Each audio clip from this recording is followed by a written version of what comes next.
Assalamualaikum warahmatullahi wabarakatuh. Kami dari kelompok 3 akan menjelaskan sistem penjualan elektronik. Perkenalkan, nama saya Ardiansah dan rekan saya yaitu Leni dan Nur Alifah. Kelas diagram. Model statis yang menggambarkan struktur dan deskripsi kelas serta hubungannya antar kelas. Yang pertama, use case diagram. Diagram yang menggambarkan hubungan antara aktor dengan sistem. Yang kedua, sequence diagram. Diagram yang menggambarkan kolaborasi dinamis antara sejumlah objek. Yang ketiga, activity diagram. Diagram yang dapat memodelkan proses-proses yang terjadi pada sebuah sistem. Yang keempat, deployment diagram. Diagram yang digunakan memetakan software ke processing node. Proses bisnis. Yang pertama, prosedur order penjualan. Setiap customer dapat memesan barang, datang langsung atau melalui email dengan menyertakan dokumen PO yang diterima oleh bagian penjual. Kemudian, bagian penjual berdasarkan PO memeriksa pesanan barang dengan menggunakan kartu stok. Apabila kartu stok barang ada, maka dihitung nilai penjualan dan dicatat dengan faktur penjualan. Jika stok barang tidak ada, maka dicatat ke dokumen daftar permintaan stok barang atau DPSB. Faktur penjualan rangkap 4 yang telah dibuat didistribusikan ke kasir. Yang kedua, prosedur pembayaran. Setelah customer mendapatkan konfirmasi tentang pesanan pembelian disetujui, maka customer melakukan transaksi pembayaran melalui transfer uang ke bank yang ditunjukkan ke bukti storan. Berdasarkan bukti storan, kasir membuka arsip penjualan yang dicocokkan dengan bukti storan. Apabila sesuai dengan nilai penjualan, maka dibuat kwitansi lunas dan merekap nilai penjualan harian atau daily sales report atau DSR.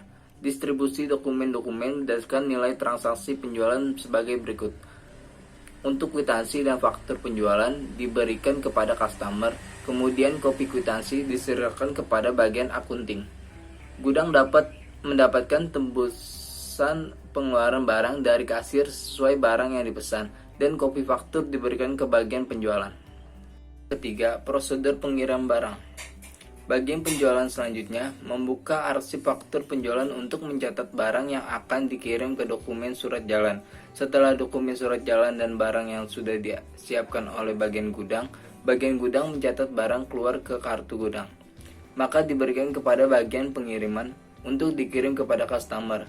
Dokumen surat keluar barang didistribusikan ke bagian pengiriman beserta barang yang disampaikan ke customer. Yang keempat, prosedur membuat laporan. Setiap akhir periode dibuat laporan penjualan bulanan berdasarkan rekap penjualan harian dan faktur penjualan. Laporan stok barang keluar berdasarkan kartu stok dan kartu gudang. Kedua, bagian tersebut diberikan kepada manajer penjualan untuk proses evaluasi penjualan selama 1 bulan. C-level, interaksi sistem dengan aktor utama. Yang pertama, aktor pertama customer. Customer memesan barang kepada bagian penjualan. Jika sudah memesan barang ke bagian penjualan, customer harus menunggu konfirmasi pesanan. Jika sudah terkonfirmasi pesanan, customer langsung bisa melakukan transaksi pembelian. Setelah melakukan transaksi pembelian, customer harus menerima kwitansi dan faktur penjualan. Yang aktor kedua, bagian penjualan. Bagian penjualan harus melogin akun yang sudah ada. Jika sudah melogin akun yang sudah ada, bagian penjualan harus memeriksa pesanan elektronik. Jika sudah memeriksa pesanan elektronik, bagian penjualan harus membuat faktur penjualan. Jika sudah membuat faktur penjualan, bagian penjualan harus mengonfirmasi pesanan. Jika sudah mengkonfirmasi pesanan, bagian penjualan melakukan transaksi penjualan. Jika sudah melakukan transaksi penjualan, bagian penjualan harus mengcopy faktur dan mencatat barang yang dikirim. Setelah mencatat barang yang dikirim, bagian penjualan melogin akun yang sudah ada. Aktor yang ketiga, kasir. Kasir melogin akun yang sudah ada. Setelah melogin akun yang sudah ada, kasir harus menerima faktur penjualan. Jika sudah menerima faktur penjualan, kasir membuka arsip penjualan. Setelah membuka arsip penjualan, kasir harus membuat kwitansi lunas. Jika sudah membuat kwitansi lunas, kasir harus merekap penjualan harian. Setelah merekap penjualan harian, kasir harus membuat tebusan pengeluaran barang. Jika sudah membuat tebusan pengeluaran barang, kasir harus membuat laporan penjualan bulanan. Aktor yang keempat, bagian akunting. Bagian akunting harus menerima kopi kwitansi. Aktor kelima, bagian gudang. Bagian gudang harus menerima tebusan pengeluaran barang. Jika sudah menebus pengeluaran barang, bagian gudang harus membuat surat jalan. Jika sudah membuat surat barang, bagian penjualan harus mencatat barang keluar. Setelah mencatat barang keluar, bagian penjualan harus membuat laporan stok barang keluar. Selanjutnya, aktor ke-6, manajer penjualan. Manajer penjualan menerima laporan. Jika sudah menerima laporan, manajer mengevaluasi penjualan. Activity diagram. Prosedur order penjualan atau POP. Customer harus memesan barang, bisa melalui langsung dan tidak langsung. Jika melalui langsung, harus melalui bagian penjualan. Bagian penjualan melakukan transaksi pembelian. Jika sudah melakukan transaksi pembelian, bagian penjualan harus memeriksa pesanan. Jika sudah memeriksa pesanan, bagian penjualan harus membuat faktur penjualan. Jika sudah membuat faktur penjualan, bagian penjualan harus menyerahkan faktur penjualan kepada kasir. Setelah menyerahkan faktur penjualan, kasir harus menerima faktur penjualan. Jika memesan tidak langsung, bisa membuat PO dengan email. Setelah membuat PO dengan email, customer harus menyerahkan PO dengan email ke bagian penjualan. Activity diagram. Prosedur pembayaran. Yang pertama, customer mendapatkan konfirmasi pesanan. Jika sudah mendapatkan konfirmasi pesanan, customer harus melakukan pembayaran kepada kasir. Setelah melakukan pembayaran kepada kasir, kasir harus membuka arsip penjualan. Setelah membuka arsip penjualan, kasir harus membuat kwitansi lunas. Jika sudah membuat kwitansi lunas, kasir harus menyerahkan kwitansi lunas kepada customer dan customer menerima kwitansi dan faktur penjualan. Jika sudah menerima, kasir harus menyerahkan kwitansi lunas kepada bagian akunting dan bagian akunting menerima kopi kwitansi. Setelah menyerahkan kwitansi kepada customer dan bagian akuntansi, bagian kasir harus merekap penjualan harian. Setelah merekap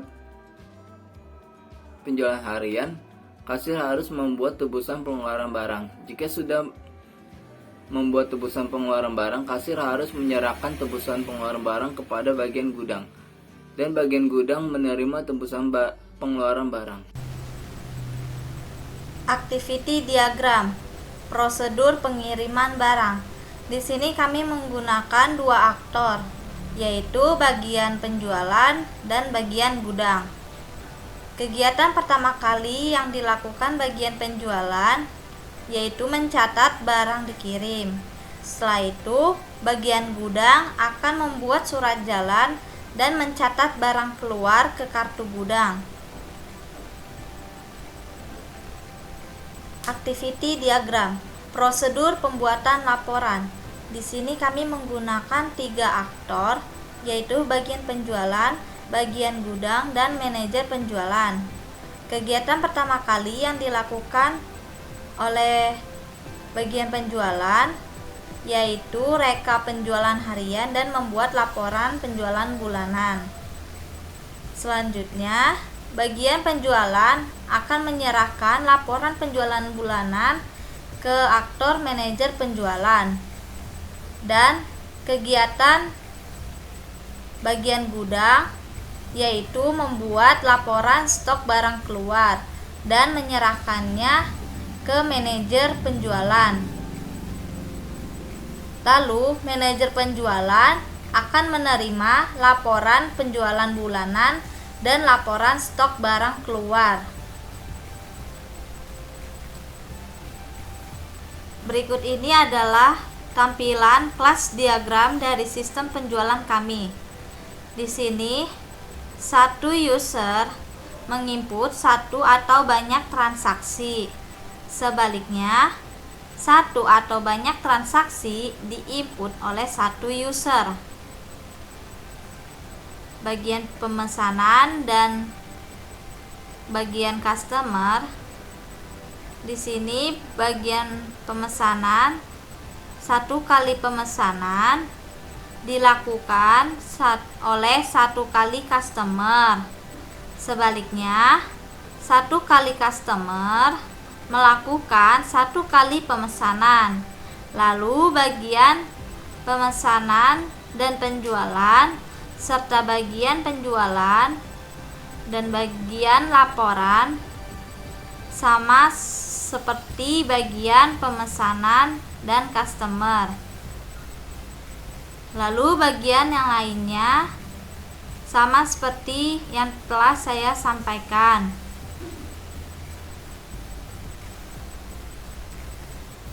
Berikut ini adalah tampilan sequence diagram barang.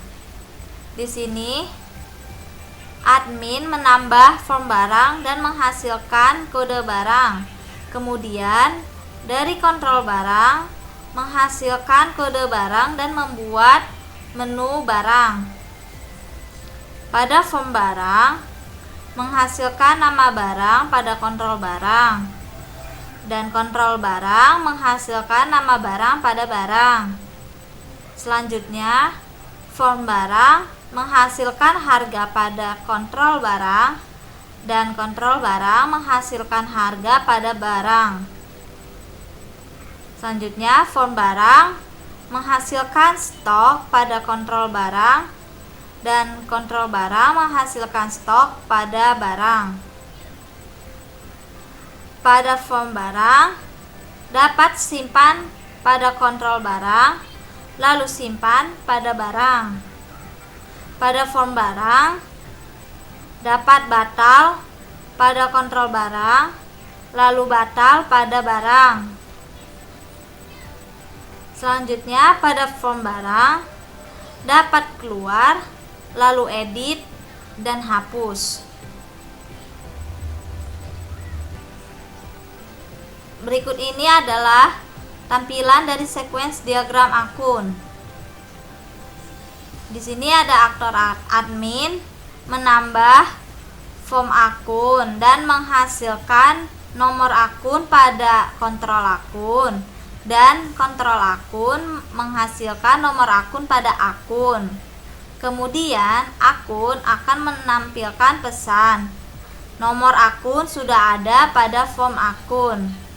Selanjutnya, form akun akan menghasilkan nama akun pada kontrol akun dan menghasilkan nama akun pada akun. Pada form akun dapat simpan pada kontrol akun, lalu simpan pada akun. Selanjutnya, form akun dapat batal pada kontrol akun dan batal pada akun. Kemudian pada form akun dapat edit, hapus, dan keluar. Berikut ini adalah tampilan dari sequence diagram transaksi. Admin menambah form transaksi penjualan dan menghasilkan nomor transaksi pada kontrol transaksi penjualan. Dan dari kontrol transaksi penjualan menghasilkan nomor transaksi pada transaksi penjualan dan membuat menu barang. Pada form transaksi penjualan menghasilkan tanggal transaksi pada kontrol transaksi penjualan, dan kontrol transaksi penjualan menghasilkan tanggal transaksi pada transaksi penjualan. Kemudian pada form transaksi penjualan menghasilkan tanggal PO pada kontrol transaksi penjualan, dan kontrol transaksi penjualan menghasilkan tanggal PO pada transaksi penjualan. Selanjutnya, pada form transaksi penjualan menghasilkan kode barang pada kontrol transaksi penjualan, dan kontrol transaksi penjualan menghasilkan kode barang pada barang. Kemudian, pada form transaksi penjualan menghasilkan quantity pada kontrol transaksi penjualan, dan kontrol transaksi penjualan menghasilkan quantity pada transaksi penjualan detail. Selanjutnya, pada form transaksi penjualan menghasilkan sub beli pada kontrol transaksi penjualan, dan kontrol transaksi penjualan menghasilkan sub beli pada transaksi penjualan detail. Selanjutnya, pada form transaksi penjualan menghasilkan total beli pada kontrol transaksi penjualan, dan kontrol transaksi penjualan menghasilkan total beli pada transaksi penjualan. Pada form transaksi penjualan dapat simpan, batal, lalu cetak, kemudian kembali.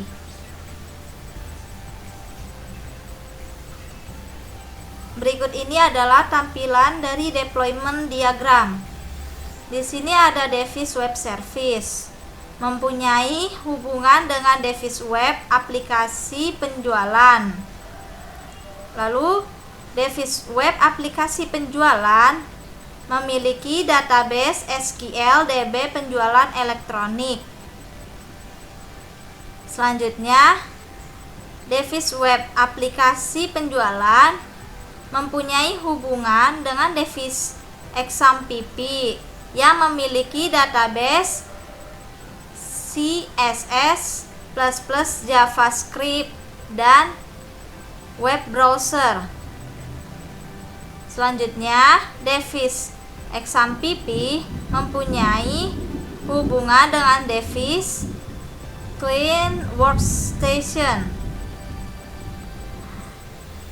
yang memiliki database web browser. Device Client Workstation ini mempunyai hubungan dengan device printer. Slide selanjutnya akan dibacakan oleh teman saya Nur Alifah. Ini adalah tampilan antarmuka from login pada PT Bintang Elektronik. Di sini tampilan login terdapat kolom username, password. Setelah mengisinya dapat memilih tombol login. Ini adalah tampilan antarmuka pada dashboard, yaitu terdapat menu dashboard, data barang, data customer, transaksi penjualan, laporan, dan logout.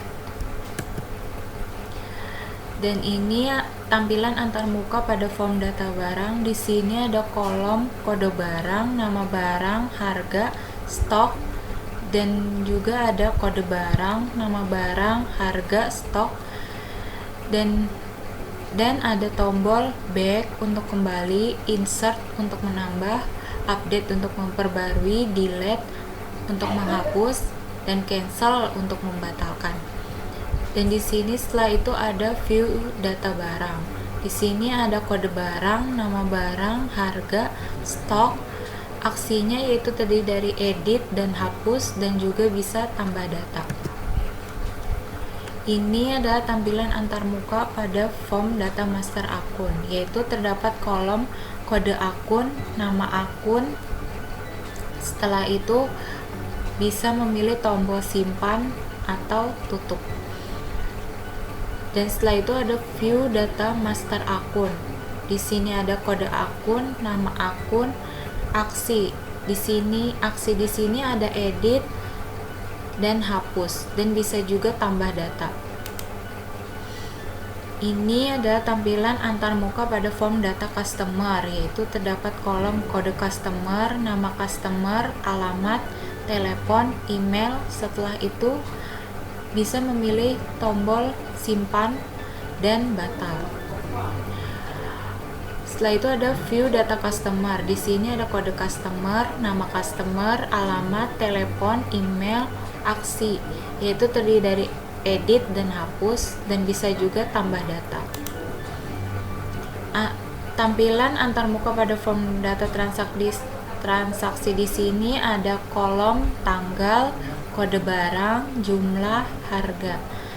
Dan di sini ada kolom kode barang, nama barang, harga, stok, dan ada kode penjualan, kode barang, nama barang, harga, jumlah, total harga.